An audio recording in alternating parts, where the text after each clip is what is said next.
Often when discussing the varnashram system, Srila Prabhupada said that everywhere all over the world there are brahmanas, kshatriyas, vaishyas and shudras.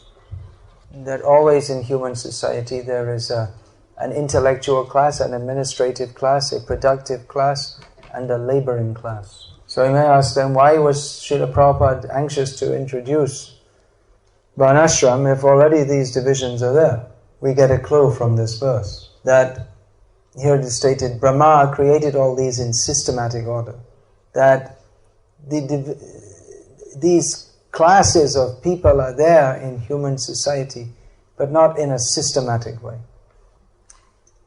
There's neither knowledge of the goal of life. There is not knowledge of the goal of life, so obviously there's also not knowledge of how to attain it. So here the first leg of religion is stated to be education. The Sanskrit word given here is vidya, which means knowledge. Here Prabhupada has translated it as education. Because to acquire all but the most rudimentary knowledge, we require education. Some knowledge we get simply by being born. It comes with the body. As Prabhupada often pointed out, cats and dogs don't need Freud. That Freud did so much study and became such an influential thinker by pointing out, not incorrectly, that everyone's mad after sex. Of course, his understanding of this was distorted because he, thinking then that sex is the all-in-all, he said that, well, lack of sex or lack of sexual expression is the cause of all the problems that people have, psychological problems that people have. So Freud's thesis, although expressed in scientific or quasi-scientific terms, gave the impetus to the whole modern ethos of free sex. So Freud is a highly respected thinker in the Western world. But as Srila Prabhupada pointed out, the cats and dogs, they know about this very well. They don't need to study Freud. You can hear the cats at night calling out for sex. How do you translate that? It's the same. Russian cats, English cats, they all have the same horrible noise. So Prabhupada writes here that education is meant for a different kind of knowledge. The beginning of this social institution, in other words, varnashram, is based on education, meant for purifying the animal propensities of the human being. So education means to rise above the animalistic propensities. Here it's mentioned, education, charity, penance and truth are the four legs of religion. So society is divided into brahmanas, kshatriyas, vaishyas and shudras, but they're all supposed to develop knowledge, to be charitable, to be austere and truthful, to develop these propensities.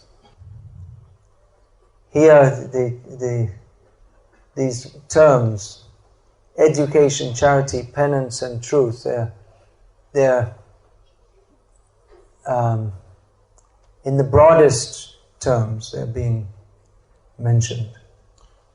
Education means not just getting some degree, but education to rise above the animal propensities.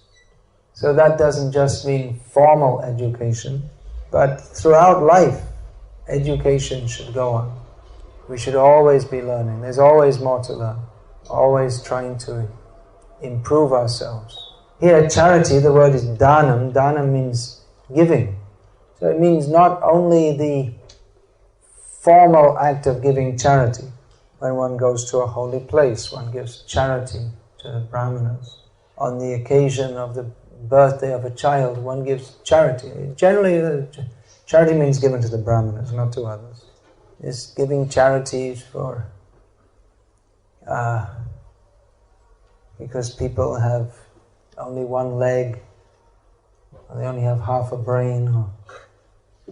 That's also, that's more governmental duty is like that. But charity is given to brahmanas. But the whole, charity means more than that. It means the whole attitude of, developing the attitude of selflessness. That one acts for the benefit of others without expecting anything in return. As we see the guru has to teach the disciple, and what will the disciple give in return?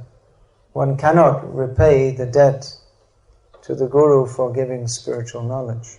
Generally one is expected to give dakshina, some charity, or some offer, not exactly charity, that's offering. So you can give 100 rubles, 1,000 rubles, 1,000,000 rubles, 1,000,000,000 rubles, but still one cannot repay the debt. In Srimad Bhagavatam, Lord Krishna says, dakshina jnana sandesha, that dakshina, or the offering to the guru, that is done by distributing the knowledge that he has given. Prabhupada in one letter said that if you at all feel grateful to me, he said, actually you cannot repay the debt to the spiritual master, but if you at all feel grateful to me, you should try to preach vigorously like me. So we may wonder why the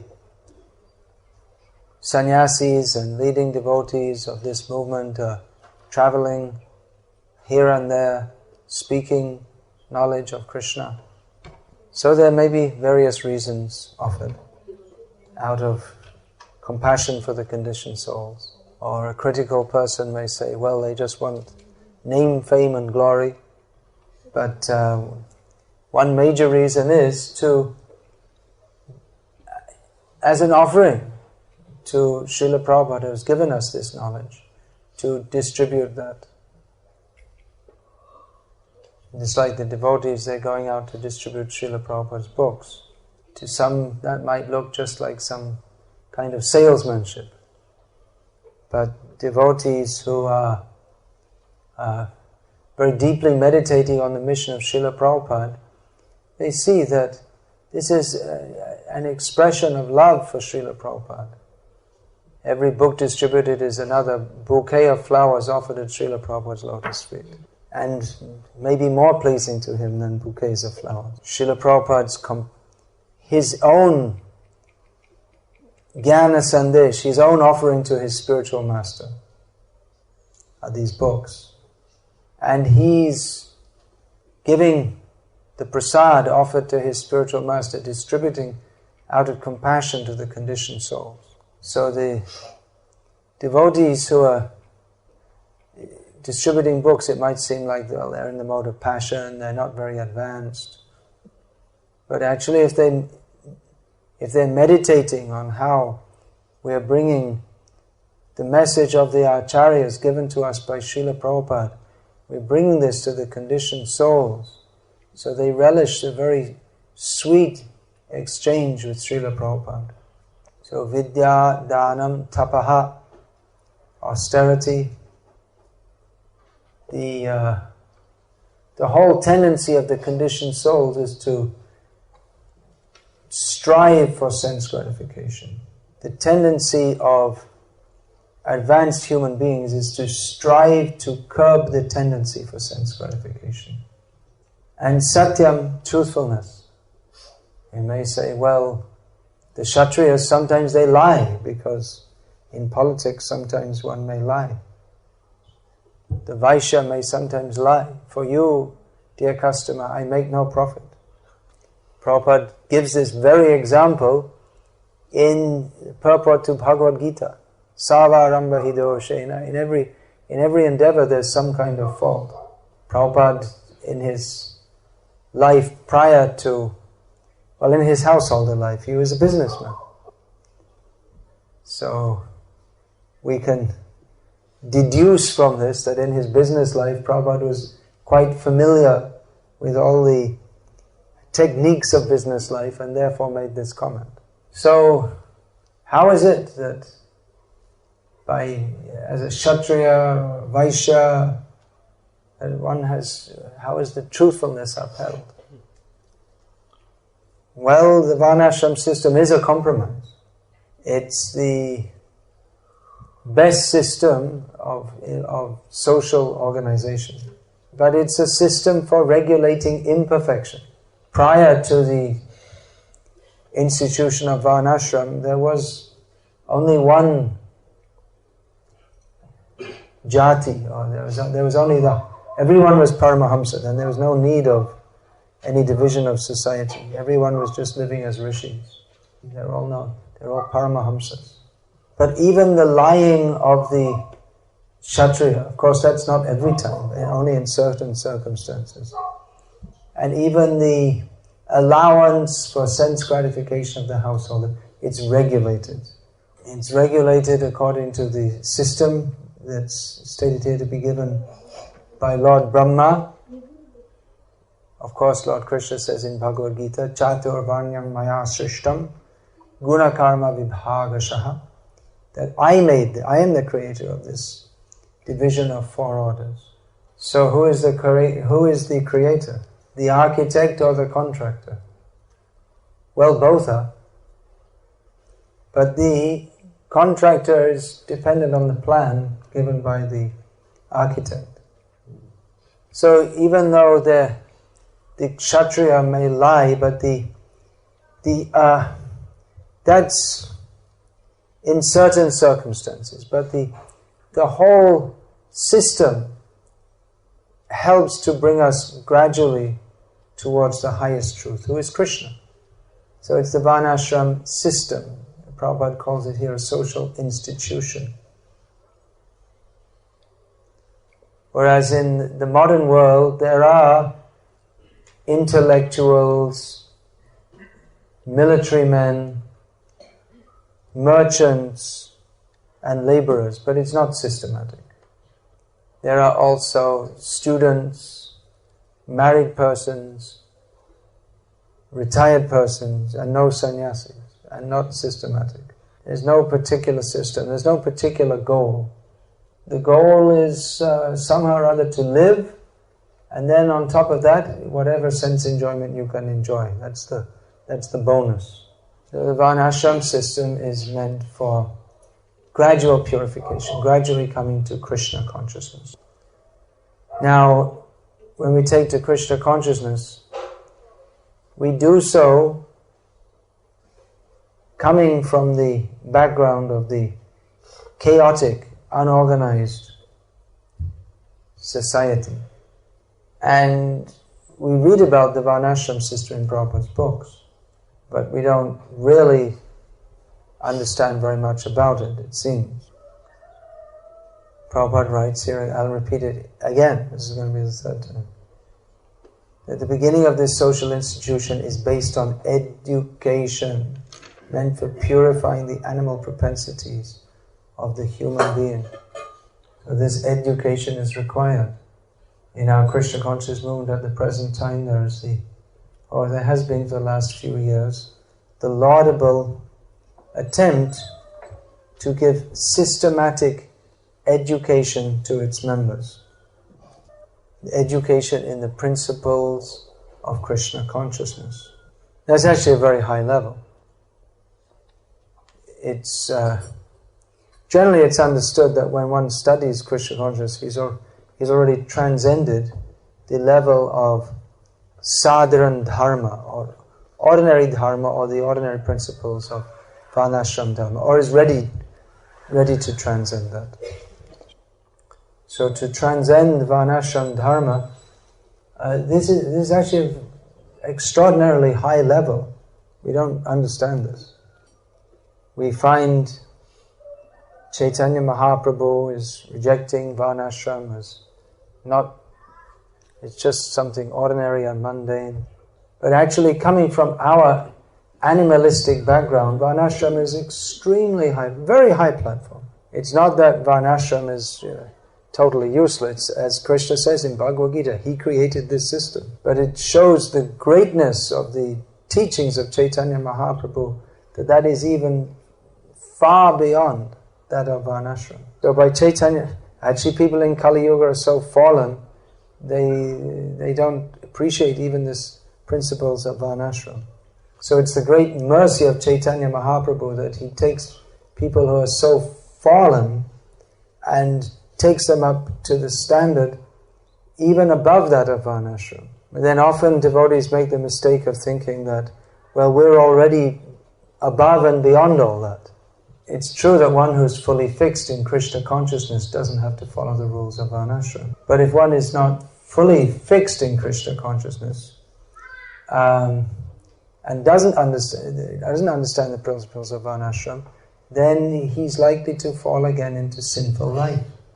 So this education is required to help lift us beyond the animalistic propensities. We're taking education in the principles of Krishna consciousness, which begins with the understanding that we're not the body. So because we're studying all these things, we're learning about Krishna, his different incarnations and pastimes, and the different levels of bhakti. So this is all understood on the platform beyond varnashram. But we shouldn't make the mistake of thinking that therefore we don't need that. Generally devotees follow all these rules anyway, even if they are on the transcendental platform. Chaitanya Mahaprabhu himself strictly followed the principles of sannyas. Sannyas is part of varnashram.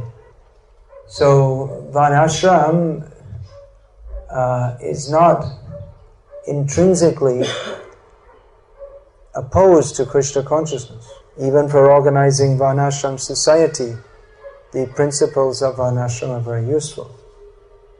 And if these principles are not observed, then it creates chaos within Vaishnava society, as it creates chaos in broader society. So you may think, well, I'm chanting Hare Krishna, so what does it matter if I don't follow all these? These are lesser principles. But failure to follow all these principles, as long as we're not liberated, failure to follow these principles will simply cause chaos. We see the example of Srila Vangshidas Babaji Maharaj. He didn't follow any Vedic principles. Even those, he didn't even follow the principles of concerning how to properly worship the deities, not even the Vaishnava principles. However, he is a perfect example of smartavya satatam Vishnu, what is it? Vismartavya najatu chit. That one should always remember Krishna and never forget it. So he was Nirgrantha. In Srimad Bhagavatam, it's described in the Atmarama verse, the word is there, Nirgrantha, which means no books. He didn't follow any shastra. It also means no knot, K-N-O-T. He was not tied up in this, he had no material attachment.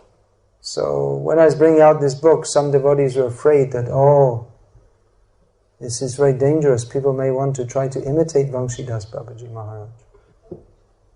And I said, no, you don't have to worry. They won't try to imitate him.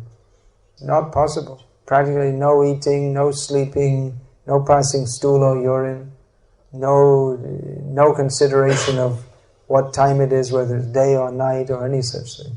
No social communion, only spoke with his deities. So for Vangshidas Babaji Maharaj, there's no need to follow the principles of varnashram. Actually, of course, for Chaitanya Mahaprabhu, there's also no need, but he does so anyway, just to set a good example for others. So for most devotees, there is a need to follow this. If we think that, well, as long as I chant Hare Krishna, it's all right, I can do whatever else I like, then we're actually disrespecting Shastra by thinking like that. If we think we can commit sinful activities and just chant Hare Krishna, and that will be nullified, then it won't be nullified. So this education is required. how to rise above the animalistic propensities. Brahmachari should be a real brahmachari, should address all women as mother, should assiduously study the Vedic literatures, should be disciplined. Guru means seniors. Disciplined by the gurus. Guru means seniors. Householders should be most responsible. No vyabhichara. Vyabhichara means loose behavior. There are certain rules to be followed. That's what the meaning of here says, this social institution, the varnasrama institution. So like the vanaprasthas, they should be, specifically they should be very renounced. And sannyasis, they should be proper sannyasis. You should be living for the benefit of others. So Prabhupada very much wanted to introduce this in society. At the present time there is much disturbance even within Vaishnava society. One major reason for this is that we don't know where we stand in many cases. We don't know what our social duties are because we haven't been educated how to overcome the animal propensities. Our tendency, even though we're chanting Hare Krishna, we tend towards the animalistic way of life. This Prabhupada has given ample directions about this. And actually the principles are simple and easy to understand. But we tend to get overcome by lust, bad desires. And in doing so cause so much chaos in our own lives and that of others. So we can begin to introduce this varnashram system by following some of the, at least the basic points. Brahmachari should be a good brahmachari, grihastha should be a good grihastha, vanaprastha should be a good vanaprastha, and sannyasi should be a good sannyasi. So again we may say, well, this is all external. Yes, but it's favorable for the cultivation of our Krishna consciousness. If one thinks, I'm a brahmachari, I'm a grihastha, if one thinks like this, then one is not Krishna conscious. On the other hand, failure to act within our particular station of life will cause so much, or failure to properly act, causes so much disturbance in Vaishnava society. So please consider this very carefully, and not to indulge in the animalistic propensities. The animalistic propensities especially refers to illicit sex, by engaging in which it very seriously impedes one's progress in Krishna consciousness.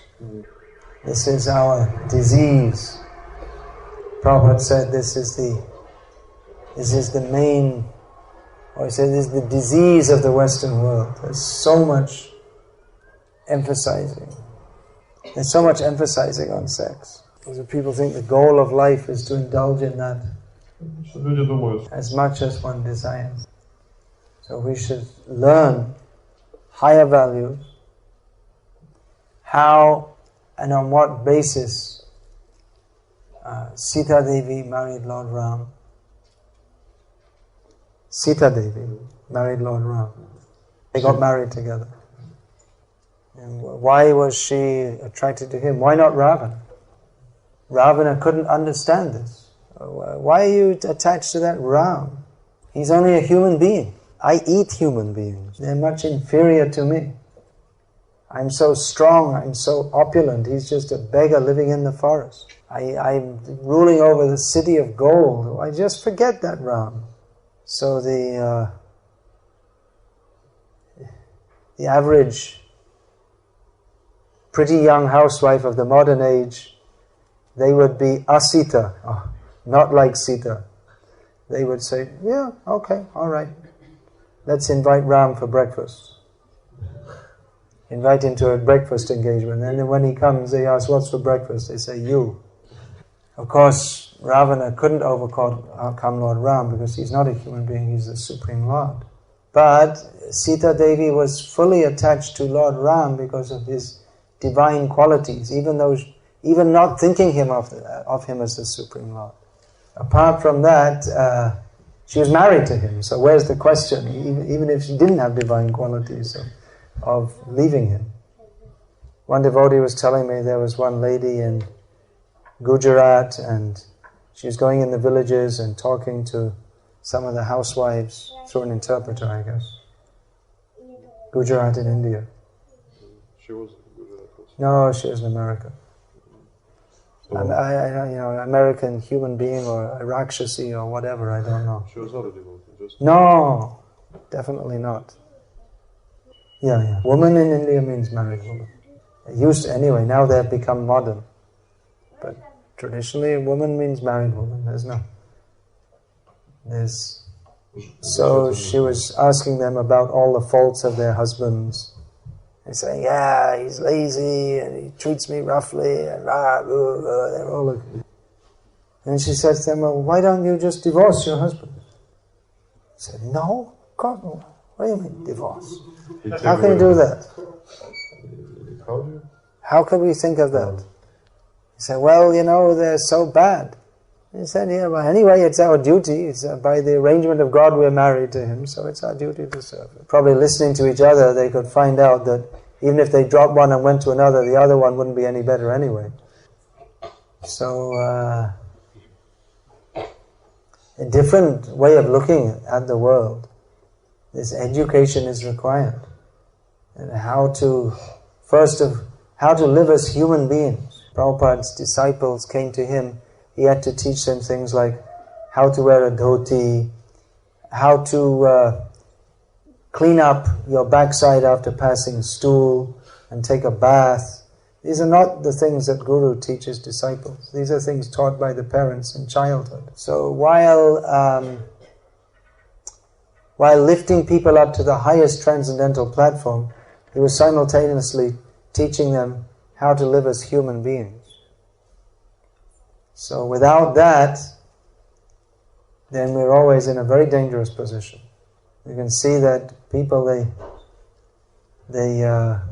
even devotees, and they're practicing because they don't understand the basic principles of human behavior. They just slip into sinful life and they just think it's normal. So we shouldn't think that the narrations in Mahabharata and Ramayana are just like some nice fairy stories for us to hear about. They're all narrations of great personalities which have been collected by Vyasadeva and his disciples and given to us for our education. They're didactic. History books we read, this battle, this politics, this one became the king. That's also there in the Puranic literature, but the main point is not the political changes, but the high character of the persons being portrayed. We learn from Ramayana that even if we have to suffer, it is better to live like Ram and Ravana than to live as a so-called enjoyer even if we have to suffer, it is better to follow the higher principles like Sita and Rama, rather than trying to enjoy and be sinful as Ravana did. Not everywhere. Mahabharata, the Pandavas, they suffered so much, but they upheld their dharmic principle because they understood that anyway this life is very short and we can't sacrifice our character for the sake of some brief so-called enjoyment. This education makes one a human being. What's going on is in the name of education in the modern age is not education at all. So please study Prabhupada's books very carefully and see that the message is meant for us to apply in our lives. We may think, well, Ram, that was a long time ago, and what is there practical for us to follow now? But the same principles were followed recently in modern life. We have our great acharyas, Bhaktivinoda Thakur, Srila Prabhupada. They showed how in household life one can be Krishna conscious. They were responsible, they were earning money, they were looking after their families. At the same time they were practicing and preaching Krishna consciousness in an unprecedentedly wonderful way. Of course, Srila Prabhupada, his contribution became apparent after his leaving his family. Srila Bhaktivinoda Thakur produced such amazing literature, such a tremendous contribution to the world, even while he was living as a householder with 13 children and heavy governmental responsibilities. The contributions of Srila Bhaktivinoda Thakur, the world has just overlooked such a great personality. So I may think, well, that's Bhaktivinoda and who am I? But we can pray for his mercy, and if we can be even 1/1,000,000,000th of a speck of dust at his lotus feet, our life will be fully successful. So he was very responsible in his family duties. He looked after his family fully. And simultaneously he practiced and preached Krishna consciousness. He was preaching. His character was so ideal that everyone, the British and everyone respected him so much. So that's another thing our ISKCON movement should do, is to inform the world of the contributions of Srila Bhaktivinoda Thakur. He's the ideal for every householder to follow. Hare Krishna. I'm going to finish here. I can speak for a long time on all these subjects.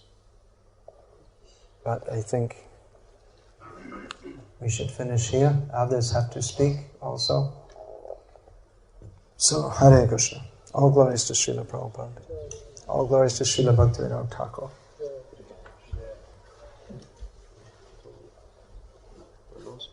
Yeah, announcements.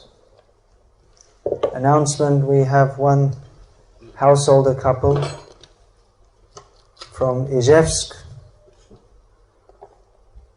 namely Mahadev Prabhu and his Sahadharmini, Vishaka Devi, who are preaching through the method of distributing prasadam.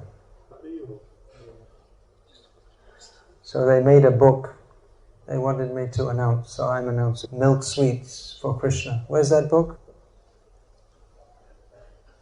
They're not here? Anyway, they wanted me to announce, so I'm announcing it. We have lots of books to announce. We have the Ganesh book, Vangshidas book, the Grantharaj, the king of all books. 10th canto of Bhagavatam is now available. 10th canto of Bhagavatam is the smiling face of the Lord. You can hear Krishna's flute in the 10th canto. That's what Prabhupada said as he was translating it. Chaitanya Charitamrita is also available. Yeah, here's the Prasadam book.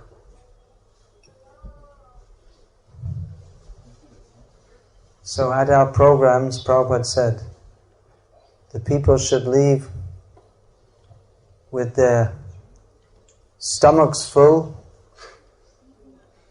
their hands full of books, a big smile on their face and their pockets empty. So, we might be doing this to you. You might have enough money for your bus fare to go home, but you should take all these wonderful books with you. If you don't have enough money for the bus fare, well, you can do padayatra. Chant your way back to your home. It's a good idea? It'll take you what? 10 days to reach Chibuksara, like that?